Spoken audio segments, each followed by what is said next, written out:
Hello dear viewers of mine, I'm so glad you're still here looking at the videos on this silly person's channel.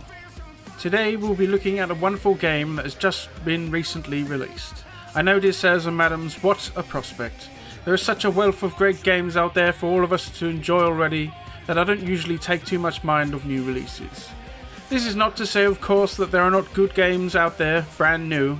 It's just that I'm already so busy with what I already have here in the Dwarven Hold that the new games tend to pass me by.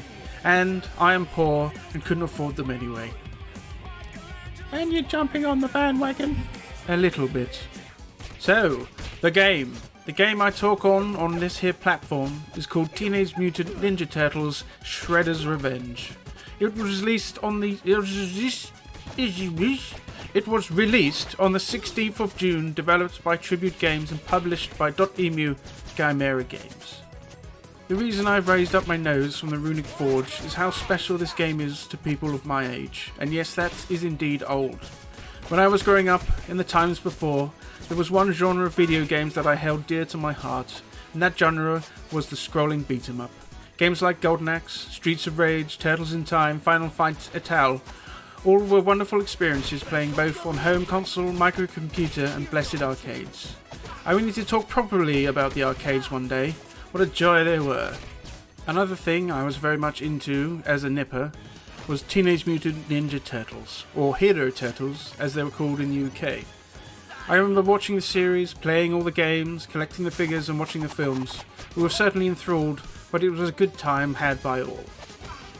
These two loves were merged numerous times as a child on different platforms, from the aforementioned Turtles in Time on the Super Nintendo, Hyperstone Heist on the Mega Drive and Turtles the arcade game. I had, and still have, Turtles in Time on a shelf here in the Dwarven Hold of our ancestors. Many memories were made playing with my siblings and cousins, fighting through the Big Apple at 3 AM.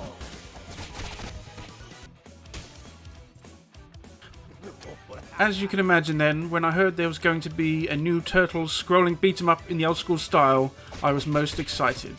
But tempered of course by years of untrustworthy rapscallions lying their asses off about some game or the other. So I bided my time and kept a hopeful eye on proceedings.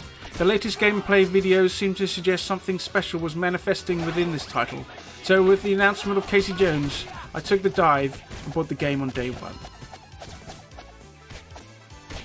The game has a wonderful start menu.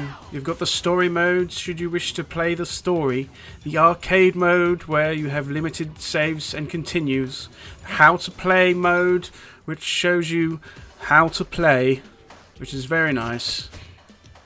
There's also the achievements where you can see what achievements you've achieved. There is the options menu where you can check the various options, and of course there's the exit. Turtles Shredder's Revenge is indeed a scrolling beat-em-up in that pixel art style of those original games back in the day. The aim of the game is a simple one. Keep moving your character sprite heading left to right and sometimes up and down a bit through each level until you meet the end of level boss whom you must defeat to progress to the next level. Of course, as you traverse each level you must battle through all the hoodlums and evildoers that are out to stop you. The game supports up to 6 players at once, which I assume is achieved through online play, but I know for sure you can at least play 4 players locally, and that is most likely all you need. You, the player, are able to initially select from the 4 turtles themselves, Leonardo, Donatello, Raphael and Michelangelo, plus Master Splinter and April O'Neil. Each of these characters have their own strengths, such as Donatello having the most reach and Raphael the most power. This helps to differentiate between the heroes quite nicely. Additionally, all the characters, while sharing button combos, perform different actions. For example, the kick-up combo launches Raphael into a Dragon Punch style attack, while April will perform a spinning kick. All characters have uniquely animated specials, which adds more to the fun. Talking of the movesets, there are a decent number of moves which the player can perform. You have the traditional attack chain combo where you spam the attack button over and over, which we all love of course. There is the forward attack move, the aforementioned kick-up move, the somersault dodge into slide attack, the actual sliding attack, just to name a few. You can grab enemies, which is good, allowing a few options to you once you've taken hold of some dastardly fellow. Each turtle has a unique throw, the same left and right slam, and the classic throw a baddie at the camera move.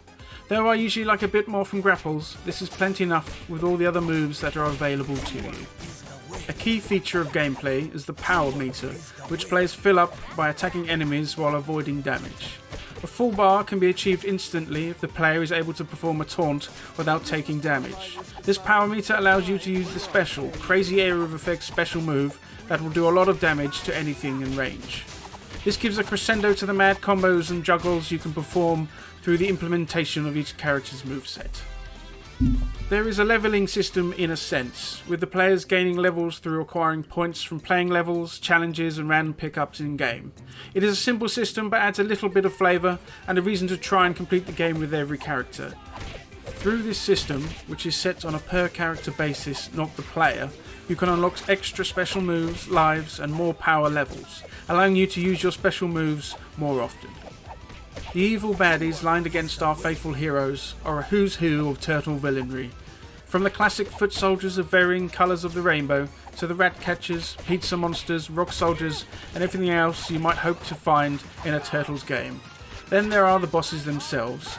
All of our old favourites, dear viewers, are also here. There is Bebop and Rocksteady of course, along with Baxter Stockman, the Rat King, Leatherhead, General Trog, and quite a few others, while of course you must confront Krang and the Shredder himself. I will show you how a true ninja fights. The main story mode of the game makes use of an overworld map where players can move to any level which they have previously unlocked, as well as special NPCs who essentially have quests for you to complete involving the locating of various items in each level. This is a great feature of the game, allowing the players to decide if they wish to do a certain level again, either through the sheer joy of play or to complete some challenges. In the story mode, the players have one continuous worth of lives each to complete the level. If the players lose all their lives before this, then they must redo the level from the start. This is quite forgiving but not a total free reign of infinite lives and continues. Conversely, the arcade mode is a lot stricter, allowing only a few continues, limited lives and no save progress. You've got to do it all in one go. So you like the game then? I do indeed like the game, a lot. It is everything someone like me, wonderfully handsome with a beard admired by the masses, okay, an old nerd like me with a silly beard, would want from a Turtles-based scrolling beat-em-up. The graphics are nostalgic but also well done. The music is nice and of course all the other stuff, but the classic fighting gameplay and the camaraderie that a game like this encourages is wonderful. This is one of those fun examples of what gaming can do, dear viewers. Get your friends round to yours, order some pizza and scream cowabunga while teaching those no good evildoers a thing or two. And there we have another video completed, my dear viewers, and one that was not created to cash in on the new hotness in town. I hope you are okay, dear viewers, in this troubled world we live in. There is some good still out there, I believe. With that in mind, I hope, if just a little, that my silly ramblings might bring a smile to your day. I now pull close the doors to the ancestral halls, but before I do, if you wish to subscribe, thumbs up, or leave a comment, then I would be of course most grateful. Good day or night, dear viewers, and I will see you next time.